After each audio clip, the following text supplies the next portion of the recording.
Good afternoon. Hey, everybody. My name is Coach Promises Huff, and I am accompanied by my two beautiful daughters. This is China, Wave China, and this is Miracle, Wave Miracle. We are here representing BSW, Beautiful Spirited Women, where China is a beautiful spirited cupcake and Miracle is a beautiful spirited team. And first and foremost, I just want to say thank you very, very much to Miss Nicola Mitchell. Thank you so much for giving us the opportunity to read to our young people. And thank you, Crystal, for introducing us and actually just showing us exactly what you were doing. And we knew that it was going to be fun because we like to read and be animated as well. So, today we're going to read to you this book called The Historical Adventures of Miles and Nina. This book is actually written by one of my good friends who is in North Carolina. Her name is Miss Latasha L. Bethay. She is known as T. Bethay on Facebook. And she is also a fellow Bronco, where we went to school together at Fayetteville State University. Go Broncos, Bronco Pride. And we just want to be able to read to you a couple of chapters. This book actually has 13 chapters. But consider the allotted time that we have. We won't be able to read the entire book, but we're going to read to you a couple of chapters. So, we're going to start off with China. She's going to start reading, and then you'll get Miracle, and then you will get me.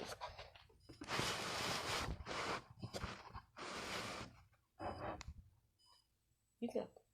After sharing their time travel experience with their mother, it was time for Nina and Miles to get their father to believe. Nina was patiently waiting in her room for the sound of her dad's Ford F-150 to pull up in the garage. He usually comes home around 7 each night unless something major happens at work that requires his immediate attention. While she was busy peeking out the window, Miles busted into her room. "Boy, are you crazy? What did I tell you about coming into my room without knocking?" shouted Nina. "Bruh, chill out with all that yelling. You don't run nothing around here but your big mouth." I can come in here whenever I want," Miles replied with a smirk on his face. "Bro, you got 5 seconds to get out of my room before I throw you out," threatened Nina. Nina felt like Miles was just aggravating as he was just aggravating before they went just as aggravating as he was before they went on to their adventure back in time.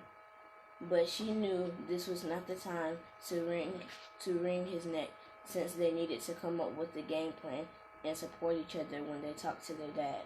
"What are you doing in here anyway, Nina?" Miles asked.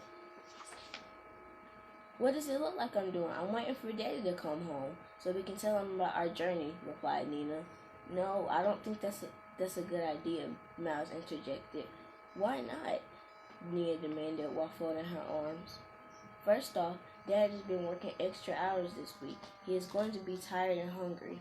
Trust and believe he's not going to be interested in hearing about our time travel. Plus, Mama has already scheduled to share our reports at Sunday dinner. Let's just wait. He'll probably be more open to what we have to say on Sunday than tonight," insisted Miles.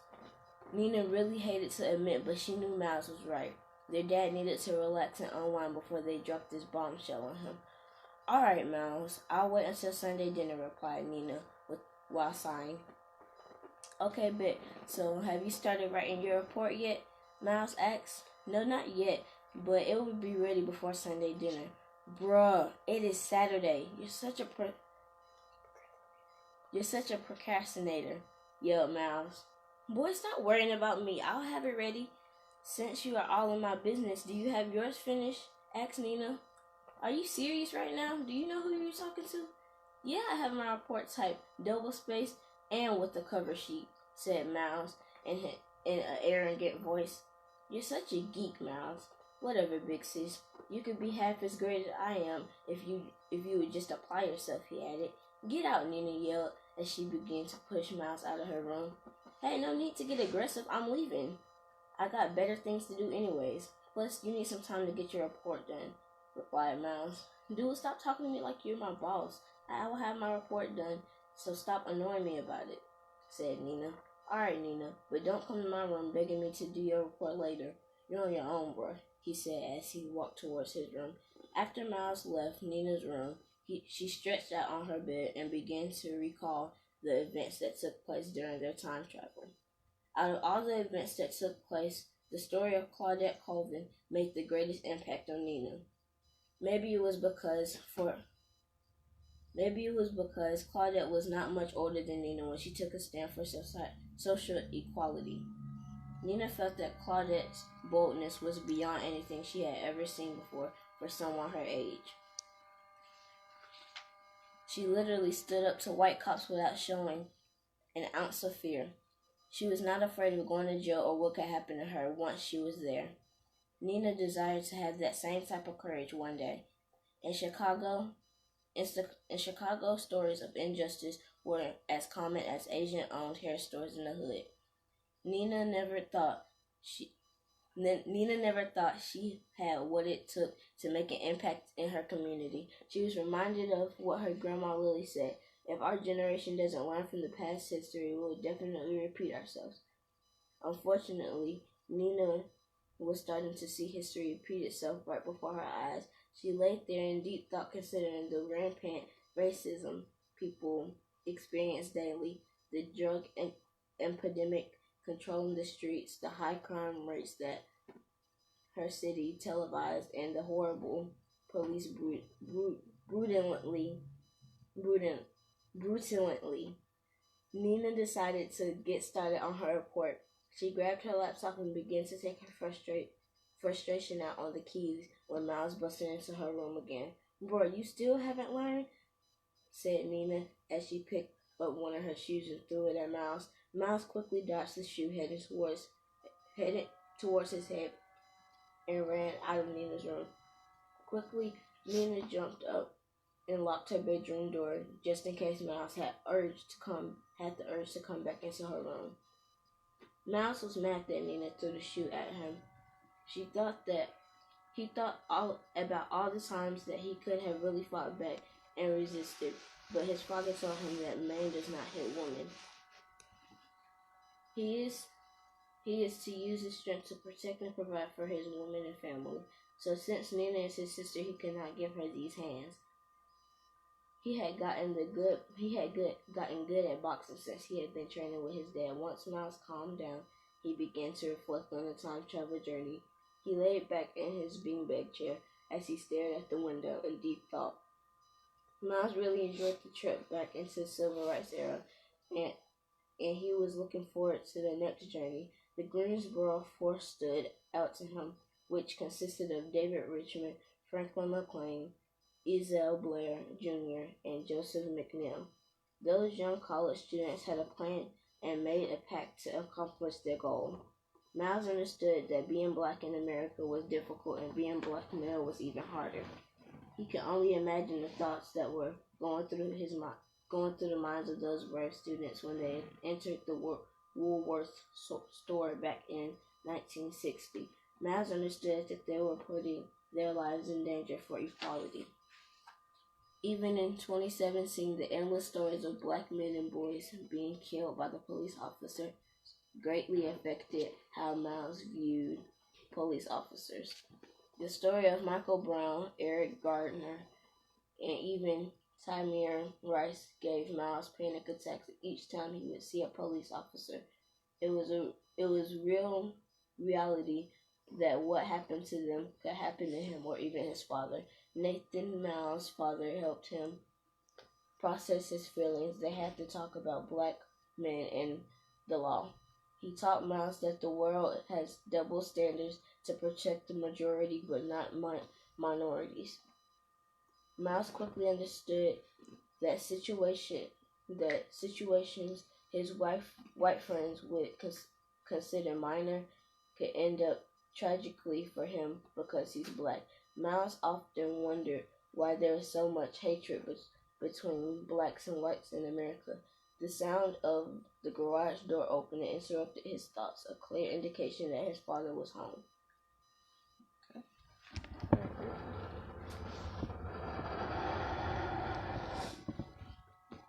Miles stopped what he was doing to go downstairs to greet his father.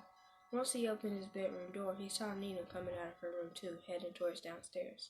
Miles quickly reminded Nina not to mention anything about the trip to their dad tonight, but to wait until Sunday dinner.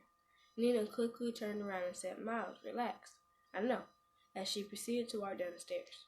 When Nina and Miles reached their father, he was sitting in the mud room, removing his work boots. When the father saw them, he smiled and stood up to embrace them. "Hey, Daddy," said Nina, while Miles responded with, "What's up, Pops?" "Hey, baby girl, what's up, little man?" Their father replied in his baritone voice. Nathan Sutton stood 6 feet 3 inches tall with broad shoulders and milk chocolate skin. His perfect smile would light up any room. It was easy to see why Sherry Sutton had fallen in love with him so many years ago. By the time the kids stopped hugging on their dad, Sherry was in the doorway waiting to have a moment with her husband. Nathan and Sherry always made sure that their kids saw them to show love and respect to one another on a daily basis. They wanted them to know what real love looks like. "Baby, something smells wonderful. What's for dinner?" Nathan asked while hugging his wife and giving her a quick peck on the lips. Nathan quickly made his way towards the kitchen to see what delicious food he was about to devour because he was extremely hungry. Sherry quickly jumped in front of him before he went to the kitchen. She knew that Nathan would try to dig into the meal that she was preparing for tomorrow's Sunday dinner. "No, Nathan, this is for tomorrow after church," Sherry replied. "I decided to do one of Grandma Lily's special soul food dinners, since Miles and Nina will be sharing their history reports with us. So you'll have to wait." "Baby, I can't taste any of this," said Nathan in a soft but disappointed voice. "No, sir. I have a plate in the microwave of what we had for dinner tonight," replied Sherry. Nathan always knew what to do to sweet-talk his wife into giving in to his request. He moved closer to his wife while wrapping his strong arms around her waist. "So you mean to tell me that your husband, who has worked a gruesome 60-hour week to provide for his family, can't have a sample of this mouth-watering meal prepared by his beautiful wife?" said Nathan. Sherry playfully twisted out of his arms and stood her ground with a firm, "That's correct, my love. Come on, woman, I need some of that real food tonight," as he playfully brought his wife back into his arms and two-stepped to the music playing in his head. It was obvious that Nathan was wearing Sherry down like butter. All right, Nathan. Just a little bit," replied Sherry. Miles and Nina smiled as they watched their parents go through this little food battle. They both knew that their dad was going to eventually win. They sat at the table with their father after he came back from washing his hands while their mother fixed him a plate of homemade mac and cheese, collard greens, and barbecue spare ribs. "Nina, honey, fix your father a glass of sweet tea." Nina quickly got his tea while her dad paused to bless his food before he dived into his plate. "Baby, where's the cornbread and potato salad? You know you can't have Grandma Lily's soul food dinner without that." "I knew you would say that," chuckled Sherry. "I am preparing both along with some fried chicken once we come in from church tomorrow." "Oh, okay. So, what made you do all this cooking?" asked Nathan. "Probably because we told Mama about us meeting Grandma Lily," injected Nina. Miles quickly shot a look at Nina to make her shut up. Their father put down his fork with a confused look on his face. "Excuse me, what did you say, Nina?" asked her father. "Daddy, we met Grandma Lily," Nina replied with excitement in her voice. "Nina, I told you to wait," yelled Miles in a frustrated voice. "Wait a minute, Nina. What kind of shenanigans are you and Miles up to now? There is absolutely no way you saw your great-grandmother." "Honey, do you hear these kids?" laughed Nathan. But Sherry didn't say a word because deep in her heart, she believed Nina and Miles actually had an encounter with her grandmother. "Kids, you know how I am when it comes to making false claims in this house. It is late, and I want to enjoy my meal. So you two go ahead and get ready for bed. We will definitely address this tomorrow." "But Daddy," Nina injected. "Enough, young lady. Good night." Nathan's voice was stern, cold, even. Nina and Miles both said good night as they walked upstairs. Miles was closely following Nina back to her room. He immediately went in on Nina, but was quiet enough not to alarm their parents. Chapter 4. "Nina, you had to open your big mouth. What parts of waiting until tomorrow did you not understand? Now we have to work even harder to convince Dad," Miles said in a frustrated voice. "Stop spazzing out, Miles. You're just mad that I told Daddy before you did." Nina smirked. "Well, whatever. This is not a competition. It's about us working together to get Mom and Dad to believe us, replied Miles. It will be fine. All we have to do is show them how we open the portal to go back in time. It'll be easy, so relax a little, bro. And while you're at it, get out of my room, Nina yelled. Miles and Nina were so involved in their argument that they did not realize their quiet disagreement had turned into a loud shouting match upstairs. Nina and Miles, do I need to come up there? Yelled their father from downstairs. Nina and Miles both knew that their dad meant business, and if he had to come upstairs, it was going to be a major problem. No, we're good, Dad. Getting ready for bed, like you said, responded Miles. Miles quickly dashed across to his room, just in case his dad decided to come upstairs to straighten him out. Meanwhile, back downstairs, Sherry had joined Nathan at the dinner table with a concerned look on her face. Baby, what's wrong? Nathan asked, noticing she was obviously conflicted about something. Nathan, baby, hear me out. I think Nina and Miles had some type of encounter with the past. Oh boy, you can't be serious. You really think the kids met your Grandma Lily? Yes, Nathan, I really do. Sherry reached across the table to grab Nathan's hand. What proof did they give you? He asked. Nathan, they knew that my grandmother called me Moochie. We both know that Nina was only 3 years old when my Grandma Lily died, and Miles was still an infant. How in the world would they have known my nickname? Honey, I think you're overreacting. There has to be a logical explanation for this, but time travel or divine encounter is definitely not the answer, chuckled Nathan. Don't do that, Sherry's voice was firm. Do what, honey? Don't belittle my feelings and disregard what our children have shared with us, replied Sherry. I apologize, babe. That wasn't my intention. Look, it's getting late. We will get to the bottom of this tomorrow at Sunday dinner. If your children are pulling our leg, there will be a correction plan established immediately, said Nathan as he pushed his chair back from the table. Oh, so they are my children now, asked Sherry. Absolutely, when they are tripping. Nathan laughed. Sherry couldn't help but laugh with Nathan because any person in their right mind would believe that their kids were definitely tripping. Come here, woman. Nathan pulled his wife into his arms as they retired to their bed. All right. Now, Chapter 5, The Reconciliation. The next morning, the Suttons were moving around the house with haste as they dressed for church. Their father, Nathan, had already left because he was one of the deacons responsible for opening the doors of the church on Sundays. They had a routine. Dad left early and Mom and the children would meet him there. Miles wasn't a fan of suits, but he had no choice on Sunday mornings. But this morning was different.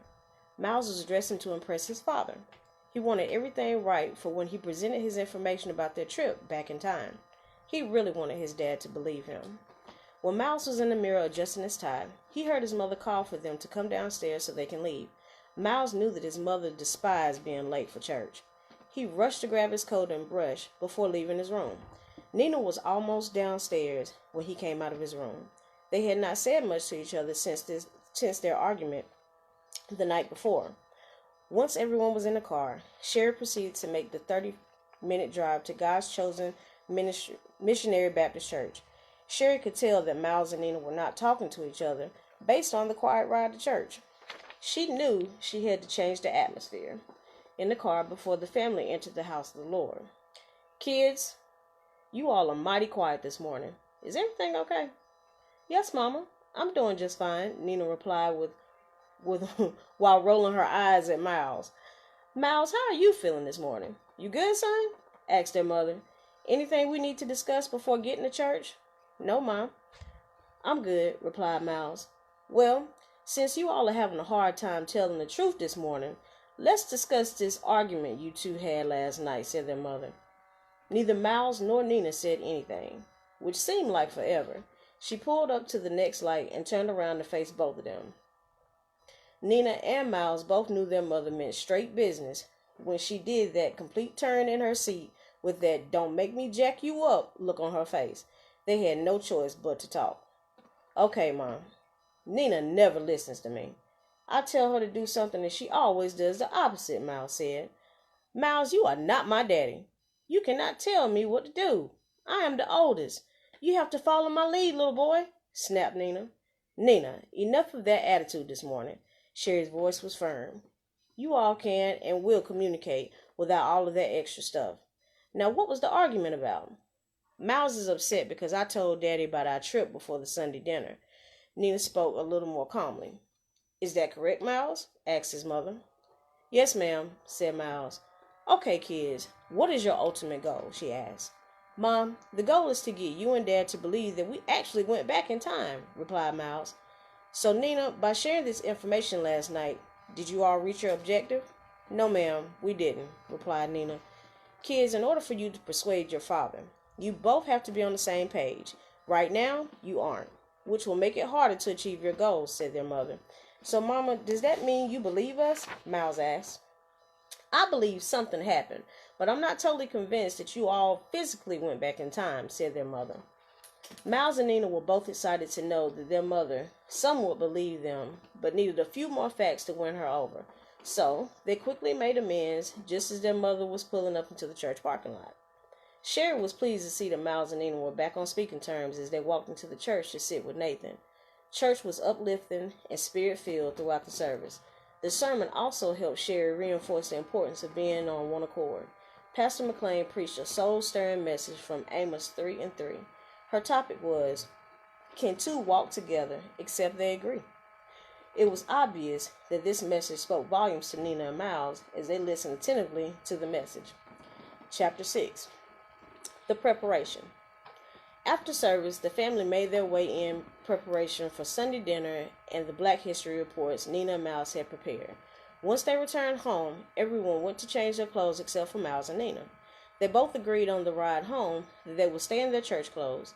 Both of them went to retrieve their reports and then wait for their parents in the dining room. Sherry was in the kitchen finishing up the potato salad while wearing her Grandma Lily's favorite apron. Nathan was in his man cave scrolling through ESPN until dinner was ready. This gave Miles and Nina a little more time to meditate on their Black History reports while they set the dinner table. It was not long before Sherry called for Nathan to join her and the kids in the dining room. By then, everyone was ready to dig into the delicious meal that was set before them, but not before bowing their head to give thanks. Once their father finished blessing the food, everyone loaded their plates with Grandma Lily's signature soul food cuisine of barbecue ribs, fried chicken, baked macaroni and cheese, collards, potato salad, and cornbread fritters. There was an ice-cold pitcher of red Kool-Aid to wash it all down. Love, you have outdone yourself with this meal. Why can't a brother get this type of meal every day, Nathan asked. Because neither of our hearts nor our waistlines could take this every day, my love, Sherry replied. You have a point. Well, I guess I better enjoy it while I can, chuckled Nathan. So, kids, are you all ready to share your Black History reports? Sherry asked with excitement. Yes, we are, Mama, Nina said with confidence. I would like to go first, if I may. It was obvious that everyone at the table was shocked that Nina volunteered to share her report first. This was not the same Nina that gave her mother and Miles grief about having to write a Black History report over the weekend. All right, baby girl, let us hear it, replied her dad with a huge smile on his face. Nina stood up from the dinner table and began to share what she had learned with such poise and confidence. She began to share her thoughts about Claudette Colvin and how her boldness changed the way she saw herself. Now she realizes that she had the same ability to cause change even in her own community. Her report was very in-depth and thought-provoking. Even Miles was impressed. Excellent job, baby girl. It is evident that you took this project seriously and did excellent research on Miss Colvin, complimented her dad. Thanks, Daddy. It was cool researching her, replied Nina. Miles shot Nina a look, but decided not to lose his cool since it was his turn to present. All right, Professor, let's hear your report, stated his dad. Miles got up from the table and began to share his thoughts about the powerful impact the Greensboro Four made in their community and eventually the world. Once Miles finished sharing his report, it was at that moment that Sherry realized the work to push their children to be greater than she and Nathan was not in vain. Once dinner was done, Sherry and Nathan began to take the remaining food to the kitchen while Miles and Nina cleared the table and placed the dishes into the dishwasher. Nina was becoming a little impatient because Miles had not mentioned anything about the trip to their father. Nina quietly whispered to Miles while their parents were not paying attention to them. Dude, why are you taking so long to tell Dad? She asked. Chill, Nina. I'm trying to figure out the perfect time to say it, Miles shot back. Miles, there is no perfect time. Just say it or I will. Nina stated in a firm voice. Nina was ready to get this show on the road. Nina, I got it. Trust me, Miles replied. All right, Nina replied as she walked off into the family room. The proof. The family had made their way into the family room to watch a movie. Sherry thought watching Selma would be a good way to end the soul food dinner. It would allow them to wrap up their conversations on the civil rights movement. Miles quickly realized this was the perfect time to tell his dad about the journey, but somehow his nerves got the best of him. Nina noticed that Miles had gotten cold feet and immediately jumped into action. Daddy, before you start the movie, Miles, I need to talk to you about something, said Nina. Okay, baby girl, what do you need to talk about? Asked her father. Their dad sat back on the couch next to their mom while giving Miles and Nina his undivided attention. Miles, tell him, as she poked him in the side with her elbow. We want to tell you Miles stuttered. Then there was a long pause. It was clear Miles was struggling to find the words to tell their father about the journey. So Nina had to take over while Miles continued to fumble with his words. Well, Daddy, remember when I said we went back into time? I was actually telling the truth. I know it's very hard to believe, but Daddy, it really happened, said Nina. Wait a minute. You two are still stuck on this outrageous story about time travel? I told you last night I did not want to hear about this nonsense, replied their dad. But Daddy, it really happened, Nina replied. Remember, you said that you would get to the bottom of it when you were talking to Mom last night. Oh, so you are ear hustling now. Baby girl, when I'm discussing things with your mother, Nathan's voice was getting louder. No, Daddy, but I just happened to hear that while I was getting ready for bed, replied Nina. Baby girl, there's no such thing as time travel. Case closed, replied their father in a firm voice. Now let us relax and watch this movie your mother's picked out.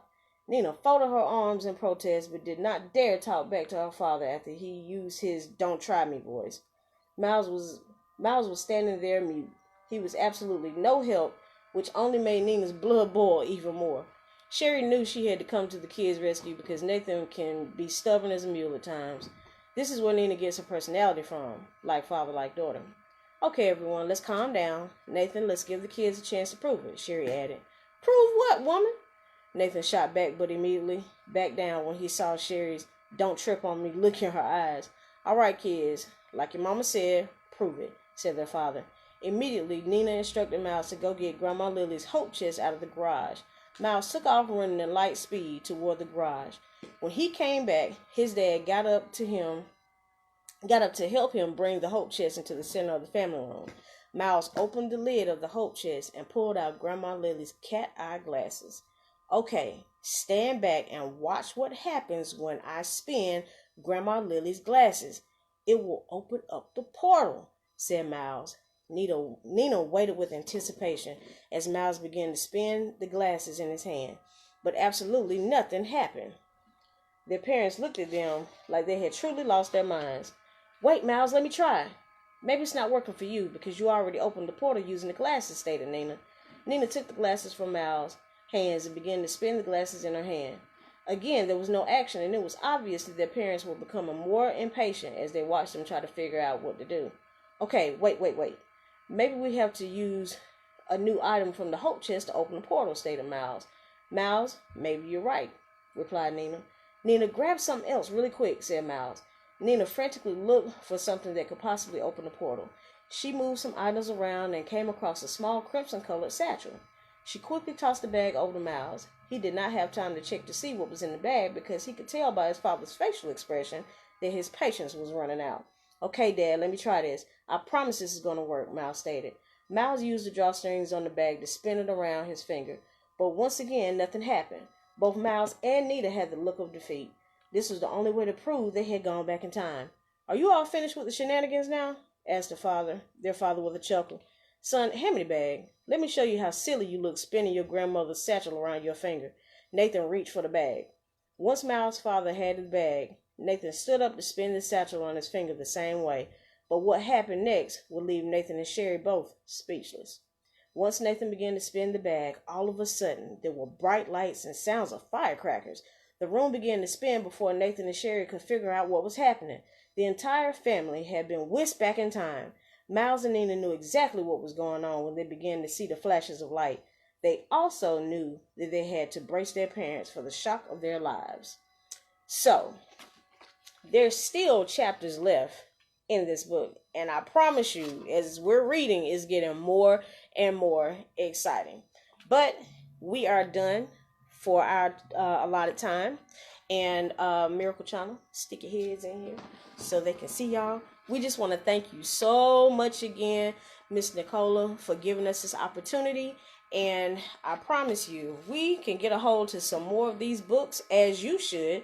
If you want to get this book, leave in the comments below, and we'll let you know again. I think somebody asked what the name of this book was, and it's The Historical Adventures of Miles and Nina. This is volume 2. There is a volume 1. So if you would like to get both of these volumes, both of these books, just comment down below, and I will make sure that you get the information needed. Again, thank you so much for the opportunity, Miss Nicola. We really appreciate you.